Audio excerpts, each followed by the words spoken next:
নমস্কার বন্ধুরা, আজ আমি আপনাদের ইলিশ মাছ করে দেখাবো। তো আমি দেখুন ইলিশ মাছগুলো খুব সুন্দর করে ধুয়ে নিব।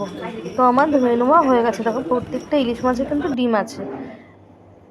তো আমার ভালো করে ধোয়া হয়ে গেছে। এখন আমি ইলিশ মাছের জন্য কচু কেটে নেব। তো আমি কচু 3 কোনা করে কেটে নিয়েছি। আমি কচু ভাজতে দিয়ে দিয়েছি। আর কিছু মাছ আমি মাঝখান থেকে কেটে নিয়েছি, যেহেতু আমি আরেকদিন করব ভাপা, তো এর জন্য কেটে আমি ছোট করে নিয়েছি। আর কিছুটা মাছ রেখে দিয়েছি। তো মাছের মধ্যে আমি ভালো করে নুন হলুদ মাখিয়ে দিয়েছি। এদিকে আমার কচু কিন্তু ভাজাও হয়ে গেছে। তো আমি কচুগুলো নামিয়ে নিচ্ছি। কচুগুলো আমার লাল লাল করে ভাজা হয়েছে। এখন আমি কড়াইতে জিরে সম্বাদ দিয়ে দিব। আমি আর কোনো কিছু সম্বাদ দেবো না। এখন আমি এর মধ্যে লঙ্কা বাটা জিরা বাটা দিয়ে দেবো।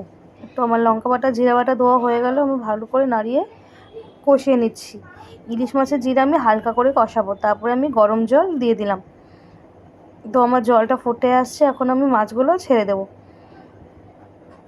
তো আমার মাছগুলো প্রত্যেকটা ছাড়া কিন্তু হয়ে যাচ্ছে। আমি এই ঝোলটা পাতলা পাতলাই রাখবো। তো দেখুন আমার ইলিশ মাছের ঝোল হয়ে গেছে।